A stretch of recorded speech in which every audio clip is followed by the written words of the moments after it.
রাজধানীতে ফিরতে free launch সার্ভিসের ব্যবস্থা করলেন নূর। মন্ত্রিসভায় থাকতে পারেন মির্জা আব্বাস। নাহিদ ইসলামকে প্রধান উপদেষ্টার বার্তা। জামায়াত আমিরকে প্রধান উপদেষ্টার বার্তা। প্রতিশোধ বা উস্কানিমূলক কর্মকাণ্ড বরদাশত করা হবে না, তারেক রহমান।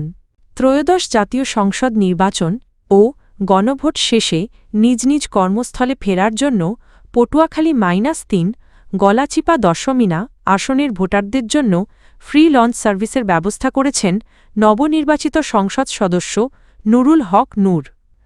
শনিবার দুপুরে নিজের ভেরিফায়েড ফেসবুক পেজে দেওয়া এক পোস্টে তিনি এ তথ্য জানান। পোস্টে জানানো হয়, ঢাকা ও চট্টগ্রামে কর্মরত গলাচিপা দশমিনার ভোটারদের ফেরার সুবিধার্থে নুরুল হক নূরের পক্ষ থেকে ফ্রি লঞ্চ সার্ভিস চালু করা হয়েছে। রয়্যাল ক্রুজ 02 নামের লঞ্চটি শনিবার বিকাল 4টায় চরকাজল লঞ্চঘাট থেকে যাত্রা শুরু করে চর শিবাউলিয়াপুর দশমিনা ও বাঁশবাড়িয়া হয়ে চাঁদপুর হয়ে ঢাকার উদ্দেশ্যে যাবে। উল্লেখ্য, গত 12 ফেব্রুয়ারি অনুষ্ঠিত জাতীয় সংসদ নির্বাচনে পটুয়াখালী -3 আসনে গণ অধিকার পরিষদের সভাপতি নুরুল হক নূর ট্রাক প্রতীক নিয়ে 96,766 ভোট পেয়ে সংসদ সদস্য নির্বাচিত হন। ত্রয়োদশ জাতীয় সংসদ নির্বাচনে নিরঙ্কুশ সংখ্যাগরিষ্ঠতা অর্জনের পর বাংলাদেশ জাতীয়তাবাদী দল বিএনপি গঠন করতে যাচ্ছে নতুন সরকার। এরই মধ্যে দলটির সম্ভাব্য মন্ত্রিসভা নিয়ে রাজনৈতিক অঙ্গনে আলোচনা শুরু হয়েছে। শনিবার এ বিষয়ে একটি প্রতিবেদন প্রকাশ করেছে বিবিসি বাংলা। প্রতিবেদনে দেশের শীর্ষস্থানীয় সংবাদ মাধ্যমগুলোর তথ্য উদ্ধৃত করা হয়েছে। প্রতিবেদন অনুযায়ী বিএনপির নতুন মন্ত্রিসভায় অভিজ্ঞ নেতাদের পাশাপাশি থাকবে একাধিক নতুন মুখ। দলটি নির্বাচিত সংসদ সদস্যদের পাশাপাশি টেকনোক্র্যাট কোটাতেও কয়েকজনকে অন্তর্ভুক্ত করার পরিকল্পনা করছে। প্রাথমিকভাবে জানা গেছে, মির্জা আব্বাসকে যোগাযোগ মন্ত্রণালয়ের দায়িত্ব দেওয়া হতে পারে। এছাড়া মির্জা ফখরুল ইসলাম আলমগীরকে রাষ্ট্রপতি পদে বিবেচনা করা হচ্ছে। স্পিকার হিসেবে আব্দুল মঈন খানের নাম আলোচনায় রয়েছে।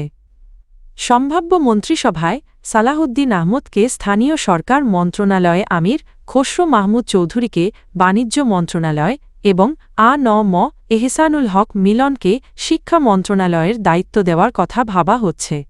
গয়েশ্বর চন্দ্র রায় ও ইকবাল হাসান মাহমুদ টুকুকেও মন্ত্রিসভায় অন্তর্ভুক্তির বিষয়টি বিবেচনায় রয়েছে। এছাড়া প্রধানমন্ত্রীর রাজনৈতিক উপদেষ্টা হিসাবে নজরুল ইসলাম খানের নাম আলোচনায় আছে। নতুন মুখ হিসেবে তথ্য ও সম্প্রচার মন্ত্রণালয়ে রুহুল কবির রিজভিজন প্রশাসনে ইসমাইল জবিউল্লাহ পররাষ্ট্র প্রতিমন্ত্রী হিসেবে হুমায়ুন কবির এবং স্বরাষ্ট্র প্রতিমন্ত্রী হিসেবে শহীদ উদ্দিন চৌধুরী অ্যানির নাম শোনা যাচ্ছে। ত্রয়োদশ জাতীয় সংসদ নির্বাচনে সাফল্য অর্জন করায় জাতীয় নাগরিক পার্টির এনসিপি আহ্বায়ক নাহিদ ইসলামকে অভিনন্দন জানিয়েছেন অন্তর্বর্তী সরকারের প্রধান উপদেষ্টা মোহাম্মদ ইউনুস।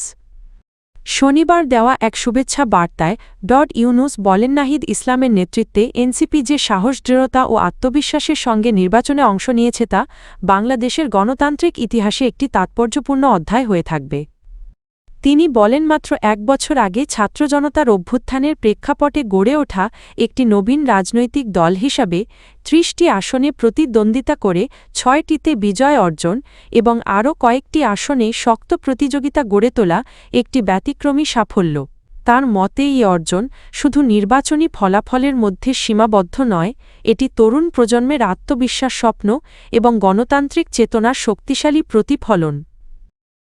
ইউনুস আরও বলেন, ছাত্র জনতার আন্দোলনের সময় নাহিদ ইসলামের নেতৃত্ব ও অদম্য মনোবল আন্দোলনকে সুশৃঙ্খল ও লক্ষ্যভিত্তিক করতে গুরুত্বপূর্ণ ভূমিকা রেখেছে। তিনি নাহিদ ইসলাম ও তার সহযোদ্ধাদের আত্মত্যাগের জন্য ব্যক্তিগতভাবে এবং জাতির পক্ষ থেকে গভীর শ্রদ্ধা ও কৃতজ্ঞতা প্রকাশ করেন।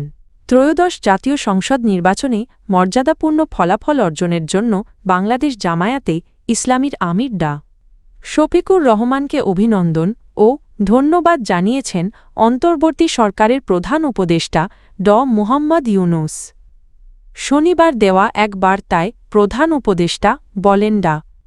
শফিকুর রহমানের নেতৃত্বে জামায়াতে ইসলামী প্রার্থীদের সক্রিয় ও ব্যাপক অংশগ্রহণ, দৃঢ় প্রতিদ্বন্দ্বিতা এবং নির্বাচনের ফলাফল শান্ত ও মর্যাদাপূর্ণভাবে গ্রহণ করা দেশের গণতান্ত্রিক চর্চার জন্য ইতিবাচক উদাহরণ।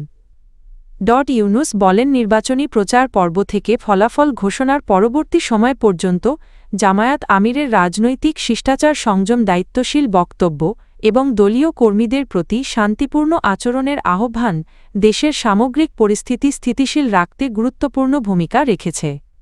তিনি আরও বলেন, অন্তর্বর্তীকালীন সরকার দায়িত্ব পালনকালে জামায়াতে ইসলামীর পক্ষ থেকে যে গঠনমূলক সমর্থন, পরামর্শ ও সহযোগিতা পাওয়া গেছে তার জন্য সরকার কৃতজ্ঞ। বার্তায় প্রধান উপদেষ্টা উল্লেখ করেন, বাংলাদেশ বর্তমানে এক গুরুত্বপূর্ণ সময় অতিক্রম করছে। বৈশ্বিক অর্থনীতি, প্রযুক্তিগত রূপান্তর, জলবায়ু পরিবর্তন, মানবসম্পদ উন্নয়ন এবং সামাজিক ন্যায়বিচারের মতো চ্যালেঞ্জ মোকাবিলায় গণতন্ত্রকে আরও শক্তিশালী ও অংশগ্রহণমূলক করতে সরকার ও বিরোধী দল উভয়েরই দায়িত্বশীল ও নীতিনিষ্ঠ ভূমিকা অপরিহার্য। ত্রয়োদশ জাতীয় সংসদ নির্বাচন পরবর্তী পরিস্থিতিতে দেশের শান্তি ও শৃঙ্খলা বজায় রাখার ওপর সর্বোচ্চ গুরুত্ব আরোপ করেছেন বিএনপির চেয়ারম্যান তারেক রহমান। শনিবার বিকেলে রাজধানীর হোটেল ইন্টারকন্টিনেন্টালে আয়োজিত সংবাদ সম্মেলনে তিনি বলেন, যে কোনো মূল্যে আইন শৃঙ্খলা স্বাভাবিক রাখতে হবে এবং কোনো ধরনের সহিংসতা, প্রতিশোধ কিংবা উস্কানিমূলক কর্মকাণ্ড বরদাশত করা হবে না। তারেক রহমান নেতাকর্মীদের শান্ত ও সতর্ক থাকার আহ্বান জানিয়ে বলেন, নির্বাচনী প্রতিদ্বন্দ্বিতার সময় কোথাও কোথাও ভুল বোঝাবুঝি বা উত্তেজনা তৈরি হয়ে থাকতে পারে, তবে তা যেন কোনোভাবেই প্রতিহিংসায় রূপ না নেয়। তিনি বলেন, ন্যায় পরায়ণতাই হবে নতুন রাজনৈতিক চর্চার মূল আদর্শ। আইনের শাসন প্রতিষ্ঠা না হলে সব প্রচেষ্টা ব্যর্থ হবে। সরকারি দল কিংবা বিরোধী দল, সব নাগরিকের জন্য আইন সমানভাবে প্রযোজ্য হবে এবং আইন প্রয়োগ হবে বিধিবদ্ধ নিয়মে। নির্বাচন পরবর্তী সময়ে কেউ যেন সুযোগ নিয়ে বিশৃঙ্খলা সৃষ্টি করতে না পারে সে বিষয়ে সবাইকে সজাগ থাকার আহ্বান জানান বিএনপি চেয়ারম্যান।